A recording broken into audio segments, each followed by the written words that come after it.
fáilte romh go léir chuig an gcur láthair seo a chuirí síos Tíreolaíocht na sraithe sóisiúrí.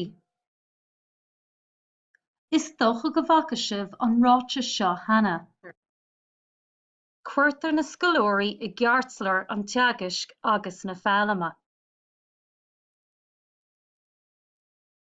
Tá an treolaíocht anseo i gcéim a chathair, mar réon le mata eacnamaíocht bhaile, stair agus ceol.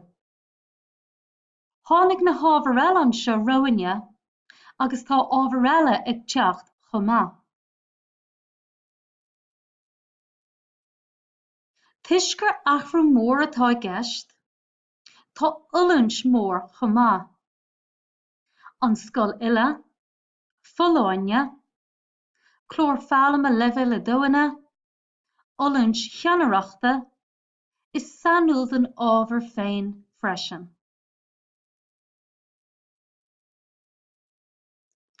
Tá na suíomh-gréasán seo an leanas anna úsáideach freisin.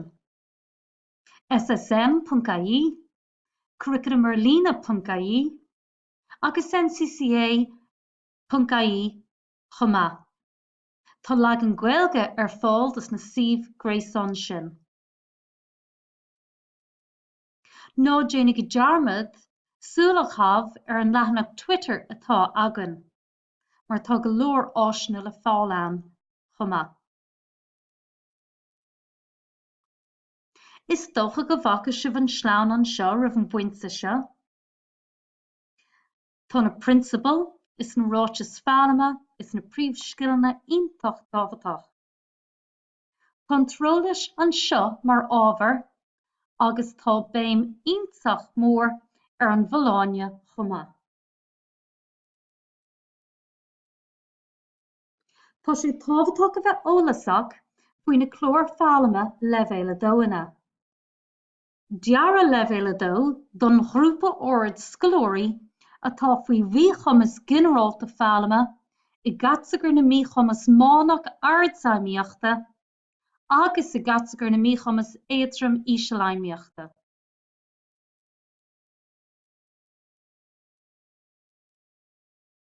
Baineann Tíreolaíocht sa bhunscoil le haideachas sóisialta, imshial agus ealaíonta sin OSIE, agus baineann trí mhórthéama leis. Áit, spás is timpeallacht. Bhí na scoileoirí ranfórte go gníomhach sna bunscoileanna, agus moltar curthaige cótháite chomh maith.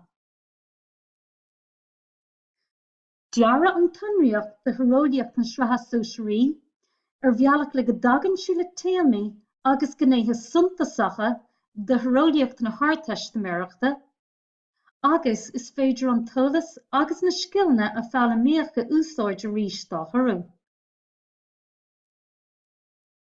Feicfidh sibh anseo go bhfuil cosúlacht ann idir na topacaí atá ar Tíreolaíocht na sraithe sóisiúrí agus iad atá ar Tíreolaíocht na sraithe cinsiúrí freisin. Muitil is struchttar Tíreolaíocht na sraithe sóisiúrí. Tá trí ná ann. Trí cinn le féasachacht thar a fealama idirnasca. Moltar curthaige neamhlíneach sa chás seo. Tá na gnéithe ann, trí cinn, is iad siúd ná mlinse tríd imreathnaíonn tú ar na tóirí fealama. Cuinn cheap uile ghabhálach na fiasachta Tíreolaíochta mar bhunús. Iasmhéid de 250, agus á bheas ag leibhéal cumánta. Muirte leis an measúnacht. Beidh MRB a shín ar siúl ag na scoileoirí nuair a bheidh siad sa dara teirme sa dara bhliain. Tíreolaíocht sa nuacht an teadal a bheidh air. Beidh MRB a dó ar siúl ag na scoileoirí nuair a bheidh siad sa 3 bliain.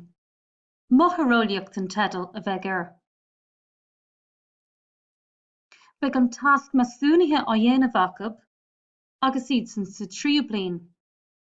Beag def an géad dus na marcaní gháil an tasc sin, agus rocaí an tasc chuig cumasisiún na scrúdaithe stát.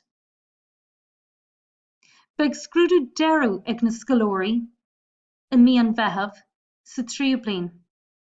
nó go fan géad atá gháil don scrúdú sin, agus rocaí sé arís chuig cumasisiún na scrúdaithe stát. Seo é físeán a chuireann síos ar an bheasach tríolaíochta,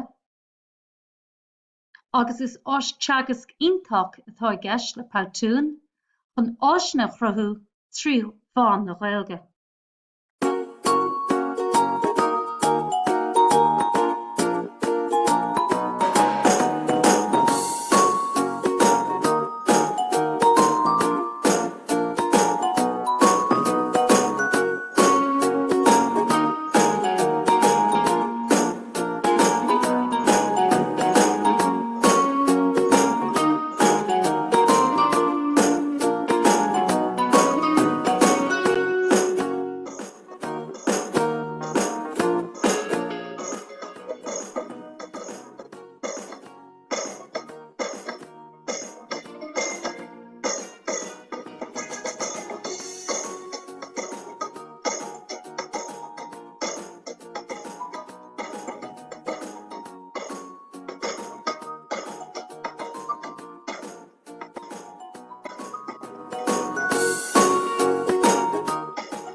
Muitil na torthaí fealama, is ráiteas iad a chuireann síos ar an eolas agus an tuiscint na scileanna agus na luachanna a ba chóir don scoilúir a bheith ábalta haspáint a níiad ó stádar dhéanamh ar an treolas sa tráthnóisireach.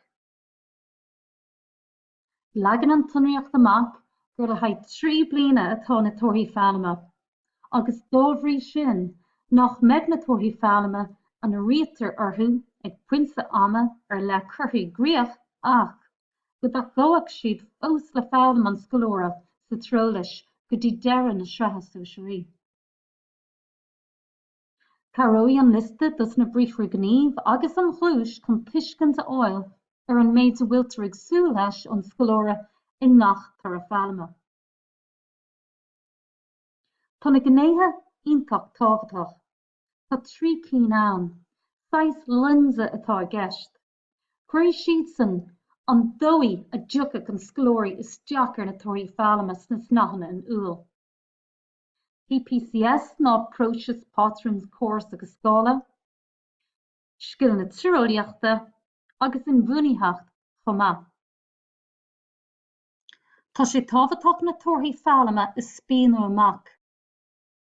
Tá níos mó ná eolas amháin i gceist. Tá tuiscint agus eolas anseo, scileanna agus luachanna. Tá muitina ag díriú isteach ar na mbolcáin sa chuí seo. Feiceadh sibh seicliste anseo mar rion le trácht ar na bríomhar gníomh. Cuireadh na bríomhar gníomh síos ar chéad duibhinn is déantú. Fé mar luigh mé tá na gnéithe iontach tábhachtach, agus tá 2 cheann an úsáid anseo hagann. Is dócha go mbeadh fáinne an tine an tábhachtach mar fátrún sa chuí seo. Faoi dhearú, cámid súil ar na 3 aigeanna, na hitagníomhaíochtaí, na himplachtaí is na hidir nasc. Pointe le cursan óramh agus éanad fealama á phleanáil agan. Tá anam an éanad iontach tábhachtach. Liste dus na príomhthorthaí fealama, Cuir de becheart a bheith rólas ag ar scoilóirí deireadh an éanad. Súil a chabh ar an bheasach tróileachta. A bheith smuoine faoin na bríomhar gníomh, fé mar luigh mé an méid a bhfuiltar ag súil leis ón scoilóirí a shléiriú. Samplaí den áit a bhfuil na príomhscoileanna a feiceáil, agus conas mar chuir na gnéithe bean faoin gcaoi diocach na scoilóirí isteach ar na tóirí fáilme. Fuair spás nó am le haidhmeacnamh. Ar éirigh san éanad fáilme seo. Tar éis se faoi deara go bhfuil ceann ar leor.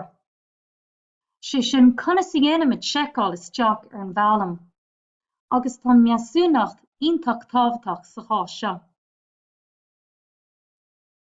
Tá éanad fáilme samplach le fáil ar an suibhreidilín ssm.ie. Sa rinteoireachta tá leabharán ann, bhuidim ar úsáid as an leabharán seo ar an lá FGL a bhí ar siúl againn i mbliana. San éanad samplach seo, tá na teidil go léir ann. Anam an éanad, na príomhthuairtí fáilme, na bríomhar gníomh, cuir de becheart a bheith ar rólas ag ar scoilóirí ag deireadh an éanad, conas mar chuir na gnéithe bean faoin gcaoi diocach na scoilóirí isteach ar na tóirí fáilme, fé mar zoldaobh tá trí cinn ann, in bhunaíocht scoilna tróileachta agus PPCS. Súil a chabh arís ar an bheasach tróileachta agus na trí aidhne. Na príomhscoileanna, tá uimhirtheacht an seo, mar tá pátrún ann agus tagann siad san chun fómhair sa tóir fáilme seo. Fuair spás nó am le haidhmeacnamh. Tá sampla an seo rinne na múinteoirí ar an lá FGL a bhí ar siúl againn i mbliana. Tá na teidil go léir ann, rinne na múinteoirí an-job agus ceangail siad chuile de chéile. Muidir le na clór fáilme leibhéal dóine, fé mar dúirt mé níos luaithe, tá sé tábhachtach a bheith ólasach futhú. Tá sé tábhachtach na tóirthaí fáilme a tháinig. Teangaháil a dhéanamh le foireann RSO, pleanáil ranga agus pleanáil mheasúnachta. Tá sé tábhachtach a bheith ólasach faoin na rudaí sin agus sibh imlán pleanála. Tá áisina den chéad sco ar fáil ar an suibhreidilín chuid SSM. Tá na straiteisí go léir ann, tá réimse leathan dus na straiteisí ann, agus tá leagan Gaeilge ar fáil ar an suibhreidilín seo. Tá go leor áisina eile ar fáil sa rinteoireachta ar an suibhreidilín SSM. Tá post na mríomhar gníomh ann, mar aon le póstar na dúirthaí fáilme. Is féidir libh na póstar sin a íslódáil. Fuair cuimhnigh í go mbraithníonn sibh ar thaobh SSM go rialta agus lean sin ar Twitter leabhardál. Tásúil againn gur bhain sibh idir taitneamh agus tarbha as an cuirí láthair seo. Slán agus beannacht.